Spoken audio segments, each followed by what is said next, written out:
ओम सजात्म स्वरूप परम गुरु शुद्ध चैतन्य स्वामी ने नमः। आचार्य पूज्यपाद स्वामी विरचित समाधि तंत्र अर्थात समाधि शतक गाथा 69 गुणसित्तर में कह रहे हैं कि अज्ञानी बहिरात्मा जीव जो प्रवेश करते और बाहर निकलते हैं, ऐसे परमाणु के समूह रूप शरीर में अर्थात पुद्गल में आत्मा अर्थात शरीर की आकृति के समान रूप में आत्मा स्थित होने से शरीर और आत्मा एक क्षेत्र में स्थित होने से दोनों को एक समझने की भ्रांति से उस शरीर को ही आत्मा समझ बैठते हैं। बहिरात्मा और अंतरात्मा की दशा बताने का प्रयास किया जा रहा है। जो जीव अर्थात जो आत्मा जड़ पुद्गल से जीव तत्व के भेद ज्ञान को नहीं जानता, नहीं मानता, सुनकर समझकर भी भेद ज्ञान करके उसका निर्णय नहीं कर पाता, सच्चा श्रद्धान नहीं कर पाता, ऐसा मिथ्या दृष्टि जीव, ऐसा बहिरात्मा। तो बहिरात्मा दो प्रकार के, एक जो शरीर को ही आत्मा और बाहर के संयोगों को ही में, उन संयोगों में और संयोगी भावों में जिन्होंने मैं और मेरापना किया हुआ है और उसके आधार पर ही अपना पूरा जीवन बिता देते हैं। और एक ऐसे बहिरात्मा जो आत्मा की बातें सुन पढ़ रहे हैं और उसमें से कोई समझ भी रहे हैं, लेकिन अपने आत्म तत्व का यथार्थ रूप से श्रद्धान निर्णय नहीं कर पा रहे हैं। ऐसे बहिरात्मा, उनमें भी एक सम्यक्त्व सन्मुख बहिरात्मा जो पुरुषार्थ तो कर रहे हैं परंतु अपनी आत्मानुभूति का सम्यक श्रद्धान नहीं कर पा रहे हैं, जिसे हम स्वसंवेदन प्रत्यक्ष आत्मानुभूति कहते हैं। तो एक पूर्ण भ्रांति में है जिन्हें संपूर्ण देहात्म बुद्धि पड़ी हुई है, और एक आंशिक है जिनका अभी संपूर्णतः निर्णय नहीं हो पा रहा है।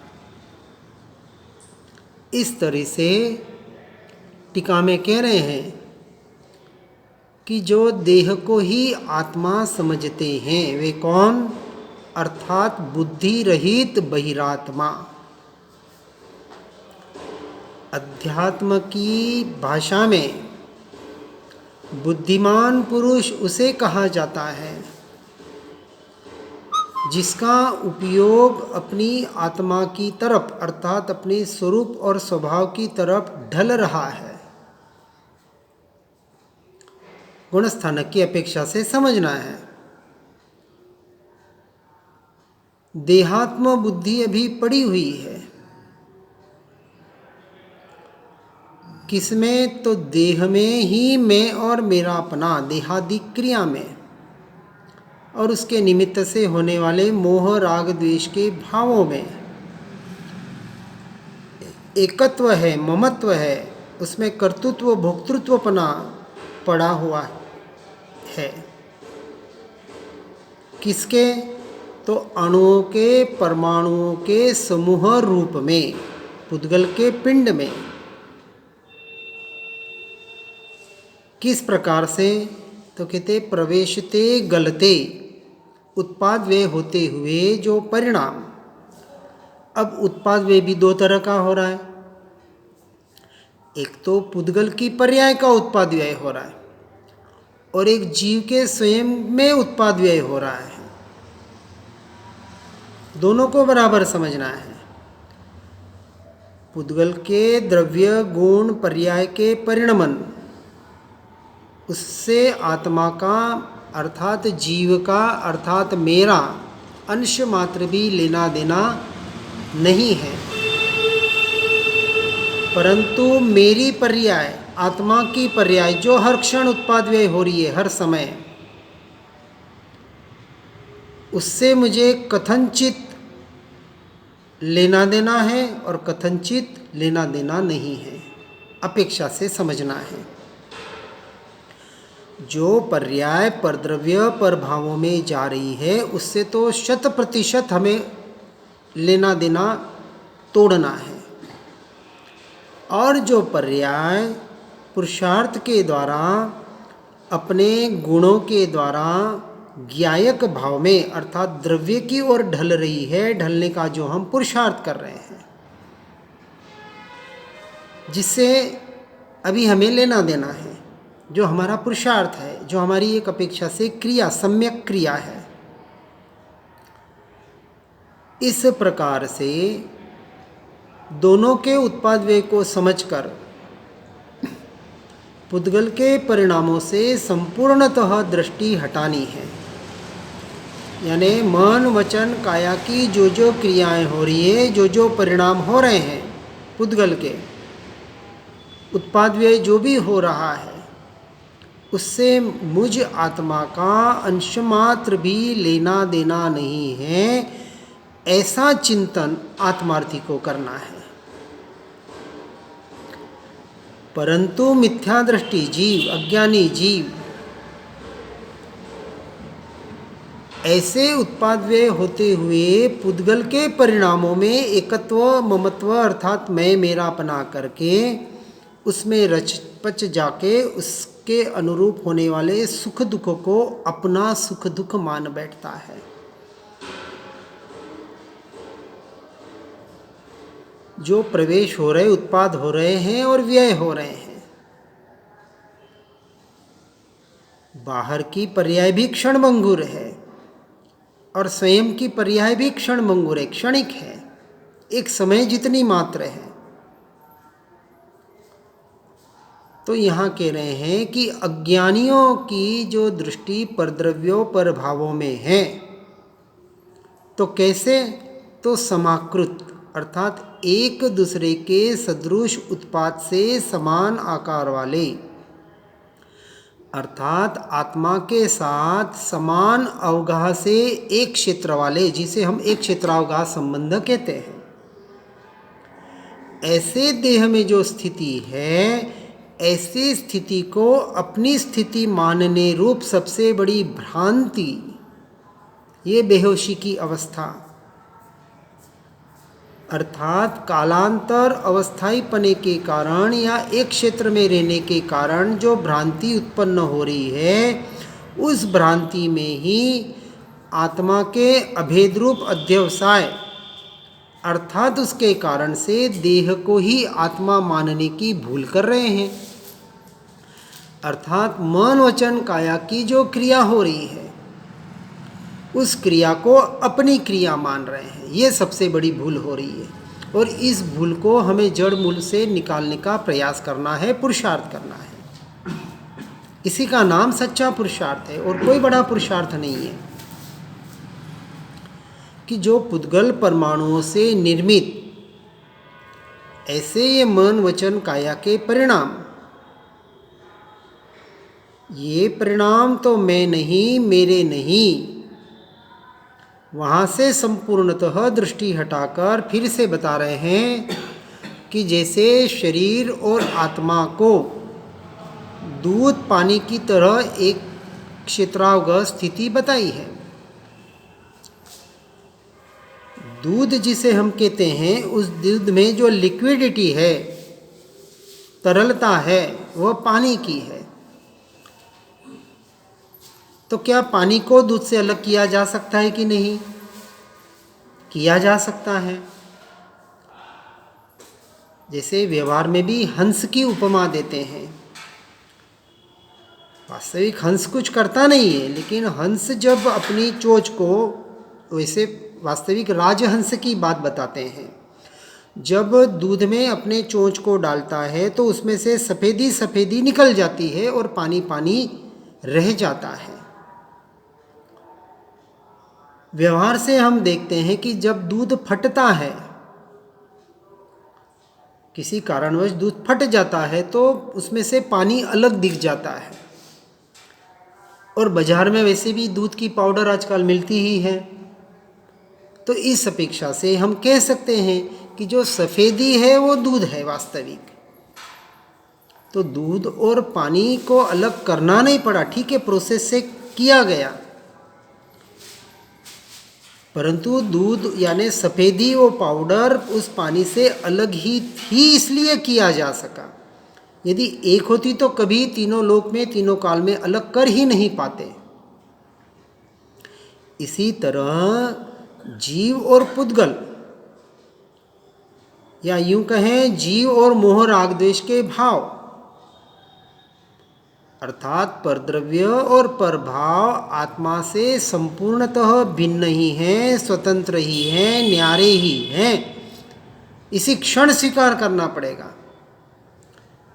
यदि न्यारे नहीं होते तो तीनों लोक में तीनों काल में कभी न्यारे किए ही नहीं जा सकते।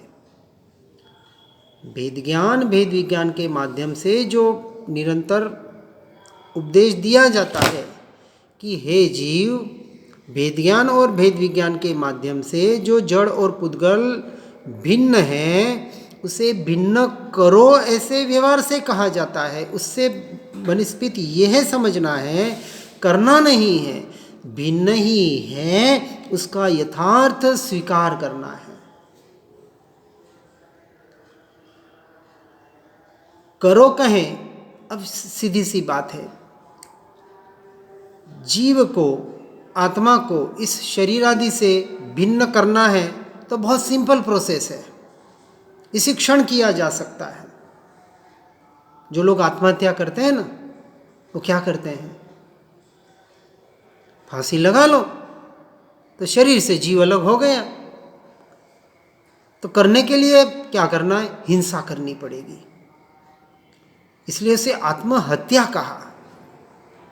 आत्महत्या करने वाला जीव मरना नहीं चाहता, उसकी कोई ऐसी तीव्र मजबूरी है कि वो जीने से इतना थक चुका है, ऊब चुका है, उसके अनुकूल कोई कार्य नहीं हो रहा है, इसलिए वो मरता है। इसलिए उसे आत्मा की हत्या कहा व्यवहार की अपेक्षा से। यदि उसके अनुकूल कार्य हो जाए तो वो भी जीना चाहता है। तो जीव और पुद्गल को अलग करने के लिए वास्तविक हिंसा करनी पड़ेगी। जीव और पुद्गल अलग ही है, यह त्रिकाण सत्य है। उस सत्य को मात्र स्वीकार करना है, उस सत्य को अपने जीवन में उतारना है। इतना सा धर्म है, बाकी सारा अधर्म है। और इस धर्म के लिए जो भी क्रियाएं करनी पड़े, जो भी साधन करना पड़े, वो व्यवहार है, अन्यथा व्यवहाराभास है। हम पूजा पाठ जप तप व्रत जो भी कुछ करते हैं, यदि इतना करने के बाद भेद ज्ञान भेद विज्ञान के द्वारा जो जीव और पुद्गल भिन्न ही हैं उसका यथार्थ स्वीकार नहीं कर पाएंगे तो हमारा पढ़ा सुना या जो भी हम क्रियाएं कर रहे हैं वो यथार्थ रूप से धर्मरूप परिणमित नहीं होगी, जिसे हम धर्म कहते हैं। आत्मा की बातें भी हम सुन रहे हैं। महापुण्य के उदय से हमें जिन शासन और उसमें भी ये अध्यात्म की, आत्मा की, ऐसे तत्व की वाणी सुनने को मिल रही है, पढ़ने को मिल रही है। और ऐसे महापुण्य के उदय के बाद भी यदि जैसा है वैसे वस्तु स्वरूप को हम स्वीकार नहीं कर पाएंगे तो फिर कब करेंगे? ये मनुष्य भव ऐसे ही निष्फल चला जाएगा। इसलिए कहा मनुष्य भव की सफलता इसी में है कि निरंतर निरंतर निरंतर भेद ज्ञान भेद विज्ञान के अभ्यास के द्वारा, निरंतर चिंतन मनन के द्वारा परद्रव्य पर भावों से अपने उपयोग को हटाकर उपयोग को उपयोग में अर्थात अपने ज्ञान स्वभाव के द्वारा ज्ञायक भाव में लीन करने का निरंतर प्रयास और पुरुषार्थ करना, यह प्रायोग्य लब्धि के द्वारा। उपदेश लब्धि की सफलता उसी में है, हम प्रयोग नहीं कर पाते। सबसे बड़ी हमारी कमजोरी ये हो जाती है। जो प्रयोग हमें करने चाहिए, उपदेश सुनने के बाद अपने जीवन में, यहाँ से सुनते हैं पढ़ते तब तक बहुत अच्छा लगता है, लेकिन जब हम संसार की ओर प्रयाण करते हैं, संसार में प्रवेश करते हैं, अपने घर गृहस्थी में जाते हैं, उस वक्त फिर कहते हैं कि हमें याद नहीं रहता, क्योंकि बाहर के प्रपंच मायाजाल का फैलाव इतना लंबा चौड़ा है और अनादि काल का है। यह संस्कार उसमें एक रूप होने में कितनी देर लगती है? कुछ ही क्षण चाहिए। कोई वस्तु दुकान में खरीदने में गए, कोई वस्तु पसंद आ गई, पैसे दिए और वस्तु ले ली, एक क्षण में हो जाता है कि अब ये वस्तु मेरी हो गई। उस वस्तु में एकत्व करने में, ममत्व करने में एक क्षण नहीं लगता। और ज्ञानी पुरुष पुकार पुकार कर कह रहे हैं कि तू स्वयं भगवान है, तू शरीर आदि पुद्गल द्रव्य नहीं है, ये परद्रव्य, ये संसार तेरा नहीं है, क्षणभंगुर है, नश्वर है, विनाशी है, और तू शाश्वत अविनाशी तत्व है। सालों से सुन रहे हैं फिर भी स्वीकार नहीं हो पा रहा है। इससे बड़ा आश्चर्य क्या होगा? इसलिए कह रहे हैं कि जहाँ तक इस आत्मा को, इस जीव को ज्ञानावरणादि द्रव्य कर्म, रागादि भाव कर्म और शरीरादि नो कर्म में मैं और मेरापना है, कर्मों के उदय से निमित्त से होने वाले 5 इंद्रियों की और मन की क्रियाएं और उसके निमित्त से होने वाले मोह राग द्वेष के भाव, देखिए इन दोनों से जब तक भेद ज्ञान नहीं होगा, उसका अभ्यास नहीं होगा। अभ्यास निरंतर करना पड़ेगा कि ये मैं हूँ और ये मैं और मेरे नहीं है, एक नास्ति से और एक आस्ति की अपेक्षा से। इसलिए जब तक अपने स्वयं को, अपनी आत्मा को द्रव्य कर्म, भाव कर्म, नो कर्म से भिन्न महसूस नहीं करोगे, अनुभवन नहीं करोगे, तो इनसे निरंतर जैसे जैसे भेद ज्ञान होते जाएगा, वैसे वैसे उनमें से एकत्व, ममत्वपना, मैं मेरापना हम तोड़ने का अभ्यास कर सकते हैं। और ये 24 घंटे का अभ्यास हो सकता है, 24 घंटे का ध्यान, 24 घंटे का स्वाध्याय हो सकता है, यदि उसकी सही प्रोसेस समझकर उस अनुरूप क्रिया की जाए तो। परंतु यह मैं हूँ और ये कर्म मेरे हैं, कर्म मैंने बांधे हैं तो मुझे भोगने पड़ेंगे, ऐसी जो विपरीत मान्यता है, ऐसी जो कुबुद्धि है, वहाँ तक यह आत्मा अप्रतिबुद्ध अर्थात अज्ञानी ही है। सिर्फ आत्मा की बातें सुनकर पढ़कर हम ज्ञानी नहीं हो जाएंगे। पढ़कर सुनकर हमें मार्ग मिल सकता है, जानकारी मिल सकती है, इस जस्ट इन्फॉर्मेशन। ये भी वास्तविक ज्ञान नहीं है, क्षपशम ज्ञान है, बाहर का ज्ञान है, किसी और का ज्ञान है।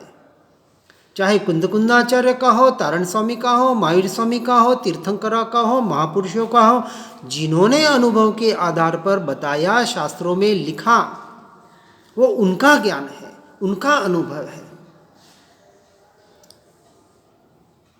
उनका मार्गदर्शन हमारे काम में आएगा, उनका अनुभव हमारे काम नहीं आने वाला। जैसे किसी ने रोटी खा ली, खाना खाया, उससे हमारा पेट भर जाएगा? नहीं भरेगा। प्यास मुझे लगी है तो पानी मुझे पीना पड़ेगा। तो मेरी प्यास बुझेगी।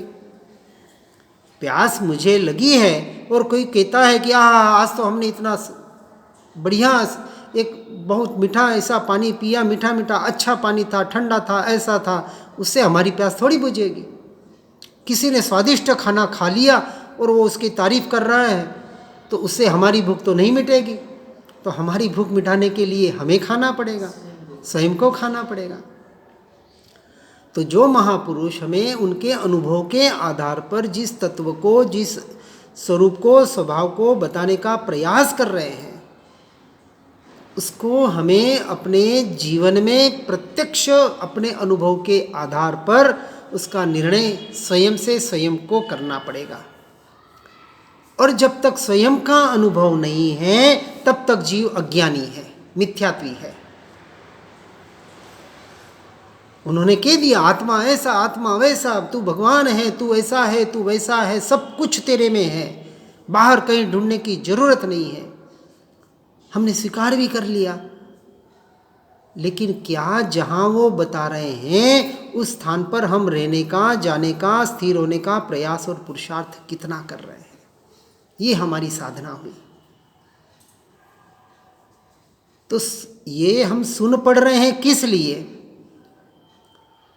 जैसे किसी को कोई पकवान बनाना है, आजकल इंटरनेट पे देख के बनाते हैं, तो उसने देख लिया, पढ़ लिया, सब विधि समझ ली, लिख भी ली, वैसी सामग्री भी इकट्ठा कर ली। अब खाली पढ़ने से, सुनने से तो कोई आइटम बन नहीं जाएगा ना। अब पूरी सामग्री जुटानी पड़ेगी, सामग्री जुटाकर जैसा बताया वैसा करना पड़ेगा। करने के बाद चखेंगे तो पहली बार वैसे के वैसे तो नहीं बनेगी। अब हमारे माता बहनें रोटी बनाती है, बहुत गोल बनती है। पहले जब बनाई होगी बचपन में तो भारत का नक्शा बना होगा। तो फिर जैसे जैसे अभ्यास हुआ, अब तो बातें करते करते भी गोल रोटी बना सकते हैं। तो इसी तरह यहाँ भी इतना अभ्यास हो जाए कि मैं आत्मा ही हूँ, मैं शरीरादि पर द्रव्य पर भावों में कहीं नहीं हूँ, ऐसा विचार भी न करना पड़े। अब विचार करें, किसी एक का नाम कमला है, किसी को पूछेंगे क्या नाम है तो कहेंगे कमला है। ठीक है, बताएं कहाँ है कमला? बता पाएंगे? कमला एक शब्द है और वो भी किसी और का दिया हुआ है, हमने तो नहीं रखा। हमारा नाम भी किसी और ने रखा हुआ है। अब उस नाम में इतना एकत्व ममत्व कर लिया, वो नाम लेके कोई मान दे तो हर्ष होता है और कोई अपमान करे तो दुख होता है। कोई गाली गलौज कर दे, कोई एक उंगली उठा दे तो गुस्सा आता है। कहाँ है वो नाम? बताए तो सही, उसका अस्तित्व कहाँ है कमला नाम का? क्या हाथ कमला है, पांव कमला है, सिर कमला है कहाँ कमला? और कोई कहे कि पूरा शरीर कमला है तो बताए कहाँ नाम लिखा हुआ है? और कोई गोद भी दे समझो नाम, तो वो तो कोई अक्षर शब्दों का तो परिणमन है। और है क्या? इस पुद्गल के परिणामों ने में जीव ने इतना एकत्व कर लिया है। और महापुरुष पुकार पुकार कर कह रहे हैं कि तू पुद्गल नहीं है, तू शरीर आदि नहीं है, मन वचन काया तेरा स्वरूप नहीं है। और कितना कहेंगे? इसलिए यथार्थ रूप से आत्मस्वरूप को समझने की इच्छा करने वाले को आत्मा को देह से भिन्न, शरीरादि या शरीरादि से भिन्न अपने आत्मा को ही निरंतर भाना चाहिए। ये भेद ज्ञान, भेद विज्ञान का यहाँ अभ्यास कराया जाता है। तो कैसे करना, तो गाथा 70 में बता रहे हैं। मैं गोरा हूँ, मोटा हूँ अथवा दुबला हूँ, इस प्रकार शरीर के साथ अपने को एकरूप न करते हुए शरीर की जो क्रियाएं हैं, 5 इंद्रियों की, मन की, वचन की, इनकी क्रियाओं से एकरूपता, उसमें एकत्व ममत्व न करते हुए सदा ही अपनी आत्मा को केवल ज्ञान स्वरूप अथवा रूपादि रहित उपयोग शरीरी अपने चित्त में धारण करना और वैसा ही अपने आप को मानना, स्वीकार करना, यही एकमात्र उपाय है। अब बहिरात्मा से अंतरात्मा की दशा कैसे ला सकते हैं, ये यहाँ बता रहे हैं। टीका में कह रहे हैं, मैं गोरा हूँ, स्थूल हूँ, मोटा हूँ, काला हूँ, कृश हूँ, इस प्रकार से शरीर द्वारा आत्मा को विशेष रूप अर्थात विशिष्ट रूप न मानकर, वैसी धारणा न करके अपने चित्त में उसको नित्य सर्वदा अविचल रूप ही भाना चाहिए। जो भाव भाषण की क्रिया बताई जाती है भेद ज्ञान के द्वारा, ये यहाँ सुनने के बाद जब यहाँ से हम बाहर जाते हैं और बाहर जाने के बाद जो वास्तविक हमें यहाँ क्रिया करनी है, वो क्रिया कौन सी करनी है, तो यहाँ आगे बताने का प्रयास किया जा रहा है, उसको हम देखते हैं।